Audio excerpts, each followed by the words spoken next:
everyone, it's Robin, Art Silent Crafts, and welcome to my studio. We are working on day 1 of Advent Series 2022. So here are all the packages that I have to open up for Advent this year that my friend sent me. I'll put a link down to the first video so you guys know what's going on and why we're doing an Advent series with each other. I'm just going to leave the box here on the table and we're going to open up a package each day and I'll show you what's inside. After I open up mine, I will put the video up next of my friend opening up hers. This is day 1. I'm not sure what you're going to have after this video because I don't want to show you what she had on day 1 till day 2 so that it gives her plenty of time to open up her Advent boxes. Now last year it was just me opening them because we didn't even plan on recording any videos. It was like a last minute thing a couple days before December. So to make sure the videos weren't just 30 seconds long, I did play the little guessing game. What is in the package? Can you guess? I went and I squeezed it. So this is not soft, so it's not fabric. There's something firm here. I don't think it has any type of a shape for you to guess what it is. I feel like it could hang up like this at a store. But let's pop this open and see what's inside. Several of you commented last year you liked the guessing game. You liked to hear what I was going to guess, and you like to also guess yourself. None of us can know what's in it, really. I mean, we're only just guessing based on squishing the package. When you were a child, did you squish the package too? Did you open up everything really neat and not to ruin any of the paper? Or were you a mad person and just tore it all open?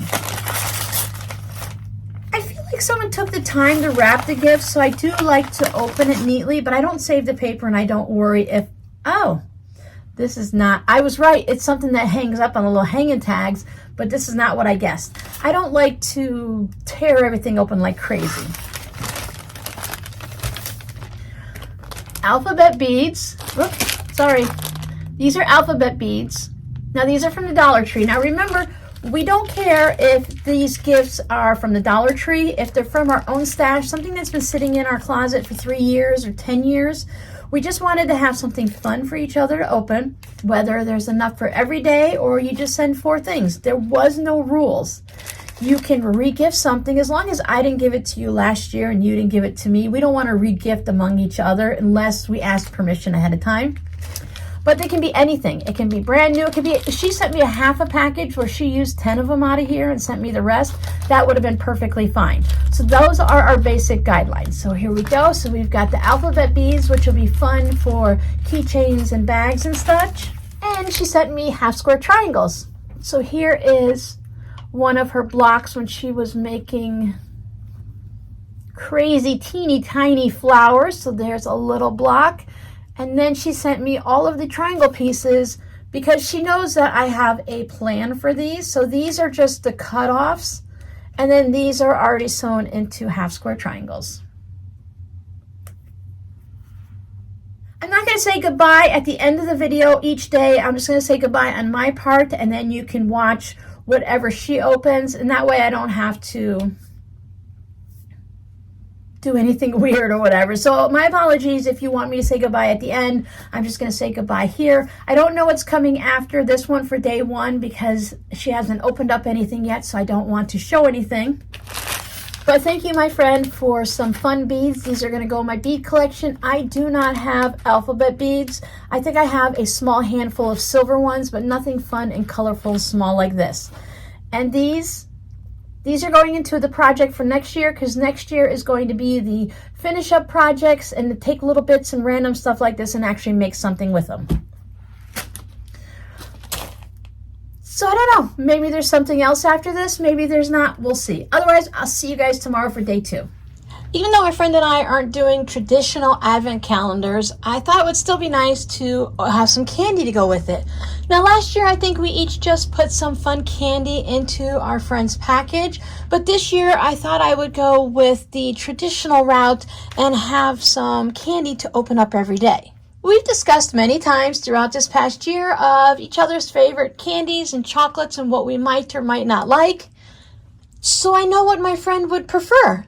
Did I buy what my friend would prefer? Probably not. I just decided to find something fun, do a little bit of a mixture of some things, and Maybe she'll find something new she loves or likes. Maybe she'll find something new that she enjoys, or maybe she'll share it with her grandkids or the neighbors or whatever. I'm making these little pillow pockets, maybe? Pillow packets, I think they might be called. Anyway, I have some candy inside here. I have a variety of candies, but for the basics of it, I had to count out all the candy and make sure I had enough, so I had 25 little zipper bags to keep everything in. Now, I have a variety of things. This just happens to be what I brought over for this one. It's not the same that's in this packet, and it won't be the same that's in that. It's a little bit of a mixture. So this one has Godiva chocolate. It has a caramel apple cowtails. Before I had the problem with the milk allergy, I was diagnosed with the milk allergy at age 35. So after I had my youngest child, my body went totally wacky and I became allergic to milk. I loved cowtails. I've never had caramel apple. It's the first time I've ever seen them. The little fruit chews from Tootsie Rolls. Yep, this is actually Tootsie Rolls, so that's a name brand. I know there's out generic versions and stuff out of there, and some Smartie candies. As I said, there's different ones that'll be in different packages. I just lined up 25 of one, and then I went through and I put a piece of candy with each one. And if I ran out at number 10, I just started with a new candy at number 11. And I just kept going through until I ran out of candy. So my plan is to sew these little paper pockets. Some of them have a light colored on the back. Some of them have brown on the back. I was using the packing paper that came with a recent order, and I ran out. And I'd recycled all of the old stuff that I'd had over the past year or so, but I did find some of this light colored ones, and I think it's going to be fine. They will all be the paper bag brown on the front. They'll match. It'll be fine. My friend is either going to be able to hang them up. I'm going to include this twine so she can hang it across a mantle or fireplace or something. Not one that's actually on because there are some chocolates in it. We don't want them to melt. Or she can put them in a basket or whatever. But I want to give her the option to have the twine. This would be nice maybe on a stair banister or something like that. And then each day, or whenever she feels like it, she can eat 3 of these in one day, open them all up the first day. It doesn't matter to me. It's her advent calendar. She can do whatever she wants. But I'll just take my candies and I'll pop them in here. Now, I really wanted to put glitter and stuff in here. Little snowflakes or shredded paper or something. If you were only opening up one pillow packet, that would be fine. But if you're opening up 25 of them, it would get old really quick. And I don't want to have her stand over a garbage can or go out in the snow to open up her things. So I'm going to resist the urge to put fun things in. And then I'll just stitch this closed. So I have my machine set up. I thought I'd go ahead and show you quickly how I've been working on them. I have a nice stack done. I still have some more to go, and I've just been doing assembly line. Answer a few questions that I know are going to come up. I'm just using my regular Brother CS6000i computer sewing machine. Will the needle get dull? Yes, it will. I am sewing through paper, but this is also the needle and the sewing machine that I use for making my fabric postcards. So that needle in there is probably dull already anyways. So I will make up all of these, and if I decide that I need to sew on this and use fabric, I'll put a new needle in. I'll show you how to sew a couple, and then I'll show you how I sew this one closed. I have my sewing machine set up to do a zigzag stitch. Right now it's set at 1.4 and the width is 6.0. I wanted to have a nice wide zigzag because I wanted to show off the thread. I could just do a straight stitch around there, but then you're going to hardly see the thread. I'm using an old Coats & Clark sewing thread, all-purpose thread that I picked up at Joann's or Walmart or something like that, and it works perfectly fine. It's a great thread, but since it's one of my older threads, I thought it'd be perfect for this project. Plus, it's red. So I have my front bag and my back. Just put them together. I'm not even worried if they're perfect because I'm going to go through afterwards and pink the edges. Plus, again, it's something that she's going to tear open either all one day or once a day. She'll just be throwing away the paper. It doesn't need to be perfect. So here's the top. I'm going to leave that top part open, and I'll just start here on the side. I'm using the side of my foot to give me this width here so that I have room to go ahead and pink the edges. So I'll just go straight down. I'm not back stitching anything here because when I'm done and I fill them up, I'll back stitch and that'll catch everything on that side. So I just go all the way down to the end.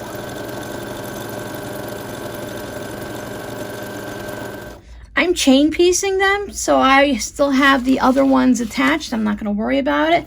I get pretty close to the end and I'll spin it. I need to raise up my needle and move it so I can have my presser foot right on the edge. This will give me some back stitching there. It's not necessary, but it'll be there. I just need to make sure that I'm catching both pieces of paper.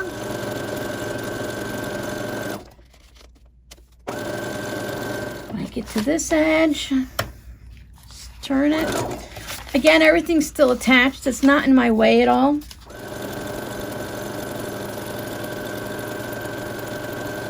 This is a great way to use up old bobbins and leftover thread and stuff like that. So once that one's finished, I'll just bring in the next one.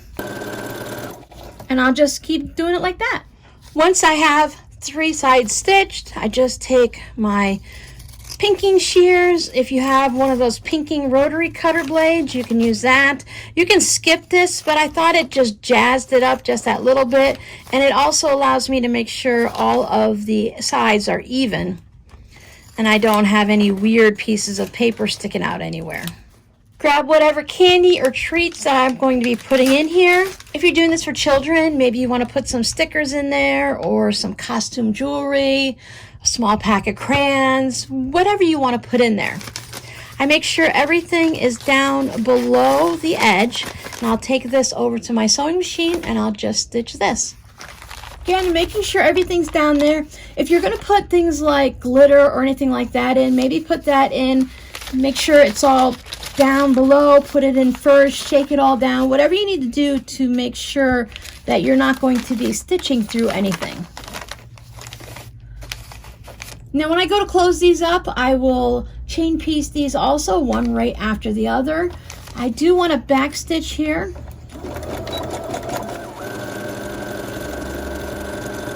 Back stitch at the end,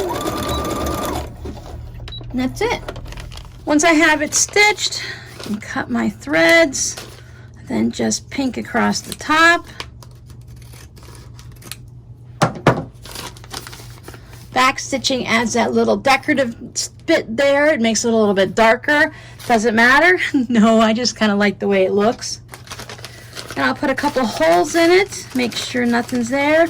Now, of course, if you're going to have glitter, sprinkly stuff in it or something, putting holes in it might not be the best idea because it could come out.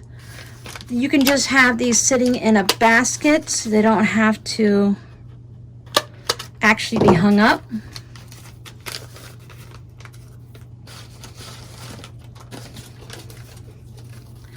I will probably pre-string all of these for her so she doesn't have to do anything. And then if she wants, she can just sit them in a basket like this, even if they're all strung together.